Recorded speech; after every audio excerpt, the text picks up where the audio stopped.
Greetings to all peoples and kingdoms of Ada, and welcome to Shield Maidens of Ada. We all love the great Professor Tolkien and the amazing world he created, but many of us are unaware of the deep faith that shaped his life and brought so much depth through his work and his characters. So let us explore the wonderful Catholicism of J.R.R. Tolkien, and let this Shield Maiden be your guide into the wonderful world of Middle-earth. John Ronald Reuel Tolkien was born on January 3rd, 1892, in Bloemfontein, South Africa. His father died of rheumatic fever when he was only 3, and a few years later, Tolkien's mother converted to Catholicism. This was met with bitter resentment by her Baptist family, and the financial aid that they had been giving her was cut off. In 1904, when Tolkien was 12, his mother died of acute diabetes. 9 years after her death, Tolkien wrote, "My own dear mother was a martyr indeed, and it is not to everybody that God grants so easy a way to his great gifts as he did to Hilary and myself, giving us a mother who killed herself with labor and trouble to assure us keeping the faith." With both parents dead, Tolkien and his brother, Hilary Arthur Reuel Tolkien, were both taken under the care of Father Francis Xavier Morgan. This Roman Catholic priest became famed as a guardian, mentor, and father figure for the young J.R.R. Tolkien. His faith was greatly strengthened and influenced by Father Morgan, and the young man's love of languages that later shone through so brilliantly in his writings began in the priest's library. Tolkien said of Morgan, "He was an upper-class Welsh Spaniel Tory, and seemed to some just a pottering old gossip. He was, and he was not. I first learned charity and forgiveness from him, and in the light of it pierced even the liberal darkness out of which I came, knowing more about Bloody Mary than the mother of Jesus, who was never mentioned except as an object of wicked worship by the Romanists." Tolkien first met Edith Mary Brett in 1908, and by 1916 they were married in the Catholic Church of St. Mary Immaculate in Warwick on the 22nd of March.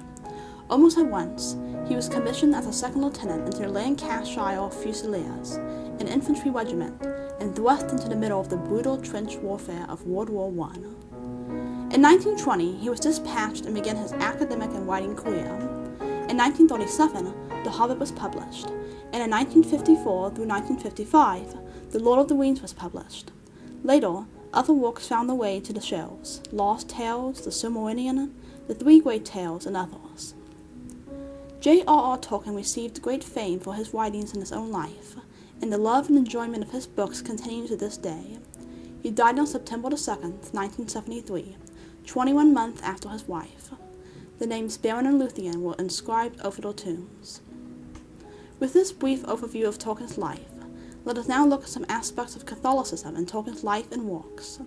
There are many examples that we could point to, but we will be focusing on Tolkien and his thoughts on the Blessed Sacrament, the Virgin Mary, and the importance of tradition within the Catholic Church. Out of the darkness of my life, so much frustrated, I put before you the one great thing to love on earth, the Blessed Sacrament. There you will find romance, glory, honor, fidelity, and the true way of all your loves on earth, and more than that, death, by the divine paradox, that which ends life and demands the surrender of all, and yet by the taste, or foretaste, of which alone can what you seek in your earthly relationships, love, faithfulness, joy, be maintained, or take on that complexion of reality, of eternal endurance, which every man's heart desires. The only cure for sagging or fainting faith is communion. Though always the self, perfect and complete and inviolate, the Blessed Sacrament does not operate completely and once for all in any of us. Like the act of faith, it must be continuous and grow by exercise.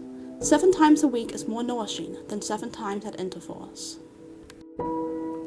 Tolkien understood the real need for Christ in our daily life, and the dire consequences of pushing aside true and deep communion with Jesus in this most precious of his gifts. He saw in this sacrament all that life entailed: death, life, love, joy, glory. And he saw that the more one immersed oneself into the real presence of the Blessed Sacrament, and partook of the body and blood, soul and divinity of Jesus Christ, the more would faith be grown and the soul be nourished. But not just often, it had to be consistent. Tolkien would not stand for many of our Catholics today, only content to attend Mass a few times a year, and very often in those times hardly understanding the true nature of the beautiful gift bestowed upon them in communion when they do so. For him, the Blessed Sacrament was more important even than the food we all eat on a daily basis, for there was no bread, no meat, no braised fish or steamed vegetable that out of the darkness of one's life, so frustrated, you can find romance, glory, honor, fidelity, and the true way of all your loves on earth. Just as we must eat daily to continue living, so must we immerse ourselves in the real presence of Jesus as often as we can to continue living in the spiritual life. And then he speaks of death, the divine paradox he calls it. One might think here of the seeming paradox of death granted to the mortal men of Middle-earth. The gift of men, it was called. Few truly saw it for what it was, and many resisted it, just as we might resist the idea of death today. But it is through death that we gain life, eternal life in heaven by the ultimate death, and a foretaste of that heaven when we die to ourselves here on earth. The Blessed Sacrament shows us so beautifully that by the death of one, we are granted so much blessing and life and joy. Tolkien included this most wonderful of Catholic sacraments in his writings. The bread of the elves, Lembas bread, has been seen as a symbolism of the Eucharist. The elfish word itself means way bread, just as the receiving of the Holy Eucharist before death is called viaticum, food for the journey. It is an equipping with the necessary nourishment for the journey about to be undertaken, whether that be into the wild or into the next life. The Lembas was given to the fellowship during those days at Lothlorien, and they were told of his purpose and power. Eat little at a time and only at need, for these things are given to serve you when all else fails. The cakes will keep sweet for many, many days, if they are unbroken and left in the leaf wrappings, as we have brought them. One will keep a traveller on his feet for a day of long labour, even if he be one of the tall men of Minas Tirith. But Lembas was not simply to be food for the body, it was much more food for the soul. The Lembas had a virtue without which they would long ago have laid down to die. It did not satisfy desire, and at times Sam's mind was filled with the memories of food, and the longing for simple breads and meats. And yet, this way bread of the elves had poignancy that increased as travellers relied upon it alone and did not mingle it with other foods. It fed the will, and it gave strength to endure, and to master sinew and limb beyond the measure of mortal kind. The Lembas bread did not satisfy earthly desires. It instead encouraged and supported that which pertained to the inner strength in the things of the Spirit. A beautiful picture of the Eucharist, filling our minds and souls with the real presence of the world beyond, and drawing us away from all that ties us to this earth and its small pleasures. Even as the Blessed Sacrament has been known to repel the devil in its attacks, so the Lembas bread of the elves was repelling to the evil in his word. Gollum refused to eat or even touch the leaves that wrapped it, and the orcs detested it even more than Gollum did. Without this very essential gift of the elves, Sam and Frodo would never have made it to the Mountain of Doom, and the Ring's evil might still plague the Wood of Otter. I attribute whatever there is of beauty and goodness in my walk to the influence of the Holy Mother of God. I think I know exactly what you mean by your references to Our Lady, upon which all my own small perception of beauty both in majesty and simplicity is founded. Tolkien loved the Blessed Virgin Mary. He even translated the Hail Mary prayer into his elven language, and in the quote above, he makes the claim that everything that is beautiful and good in his works was inspired by Mary. In her, he saw the beginnings of all true beauty, the inspiration by which we can measure our own soul, the person where majesty and simplicity meet and mingle into holiness. He understood fully how Mary intercedes for us in the presence of God for our life's journey, and he drew upon these themes and many more such Marian applications in his writings. His three main female characters in The Lord of the Rings, Galadriel, Arwen, and Eowyn, all carried Marian aspects, most especially Galadriel. In Letter 320, he wrote of the influence of his devotion to the Virgin Mary on the character of Galadriel. I think it is true that I owe much of this character to Christian and Catholic teaching and imagination about Mary.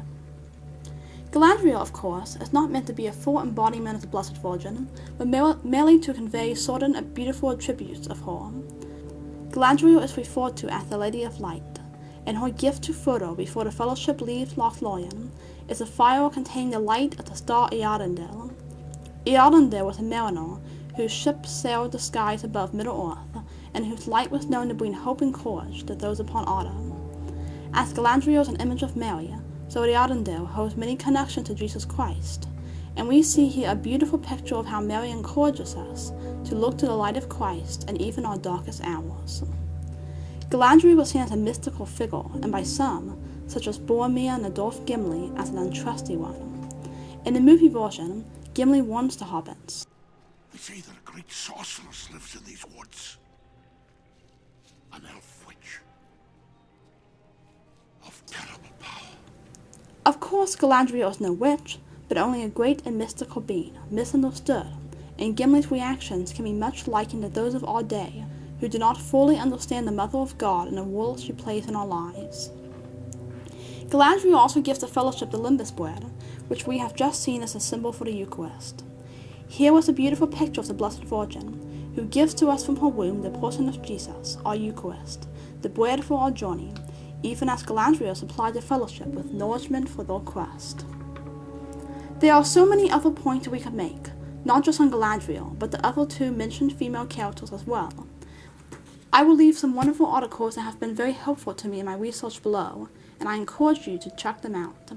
The beautiful imagery embedded in Tolkien's work simply on a Blessed Mother alone will require an entire video of its own to explore. I think there is nothing to do but to pray for the Church, the Vicar of Christ, and for ourselves, and meanwhile to exercise the virtue of loyalty, which indeed only becomes a virtue when one is under pressure to desert it. Tolkien deeply loved the traditional Roman Catholic rite, and he was distressed by the changes enforced by Vatican II. His grandson, Simon, remembers how he protested these changes even while in Mass. I vividly remember going to church with him in Bournemouth. He was a devout Roman Catholic, and it was soon after the church had changed the liturgy from Latin to English. My grandfather obviously didn't agree with this, and made auto responses very loudly in Latin, while the rest of the congregation answered in English. I found the whole experience quite excruciating, but my grandfather was oblivious. He simply had to do what he believed to be right. An article by Bradley J. Bezier of the Imaginative Conservative states another such example of protestation. An anecdote I have heard involved his attendance at Mass not long after Vatican II. An expert in Latin, he had reluctantly composed himself to his abolishment in favor of English. But when he arrived next time at services and seated himself in the middle of a bench, he began to notice other changes in the language. One, a diminution of genuflection. His disappointment was such that he rose up and made his way awkwardly to the aisle, and then made 3 very low bows, then stomped out of the church. As a professor of languages, Tolkien understood well how important it is for us to preserve the Latin and the Roman rite, and how devastating it would be to remove that language and thereby the entire heritage and history of the Catholic tradition. He saw the increasing amount of disrespect and sagging faith within the church, and this was something of very great distress to him. He was not one to simply leave the church despite such outrages, however, and once declared that to leave the church would be to forsake allegiance to Jesus himself. In his writings, we can find tradition and its importance portrayed in several places. The Ent Treebeard is one example. Treebeard is a venerable, wise old Ent, a guardian of the trees, who has lived for thousands of years. He understands the importance of maintaining the truth of Ode and preserving the good in the world. He, along with his fellow Ents, convene to decide what must be done about the wizard Saruman's treachery. In the end, they make the decision to go and fight this evil, and throw down Isengard and trap the wizard in his own tower. The deceitful and evil Saruman can be seen largely as representative of relativism, a corruption of power, a push for the new and modern. So here we have tradition against modernism, one standard against relative and changing ones. In Treebeard, we see once again Tolkien's love of words and the way he understood them as so much more than simple words. Language has roots, going down deep into time, carrying with them all the wisdom and tradition of those gone before us. They should not be used hastily, but considered and examined as Treebeard did. Language and tradition are here intertwined and create a beautiful picture of the Church and the traditions of our fathers. There is so much more that we can say on all of Tolkien's writings and the way that he so beautifully allowed his faith to shine through them. In future videos, perhaps, we will look at some specific imagery, such as Ariadne as a Christ figure, or Saruman as representing relativism. But until then, I leave you with a word of wisdom from the Professor himself. I do so dearly believe that no half-heartedness and no worldly fear must turn us aside from following the light unflinchingly. As a bonus side note, in September 2017, a Mass was offered at Tolkien's parish, and since then, 3 more have been offered, all with the prayer and intention that J.R.R. Tolkien might one day be canonized as a saint in the Catholic Church. Although not a perfect man, Tolkien brought much to the world through his faith and his books, and lived out that faith with fervor and inspiration. Perhaps in the years to come, we may yet see J.R.R. Tolkien among the list of saints in the Catholic Church, and those of us suffering the severe malady of writer's block may pray for his intercession. Thank you for joining with me today through the Word of Honor. Please like this video, subscribe to Shield Maidens, and join us again so we can explore more of Middle-earth together. Namaste.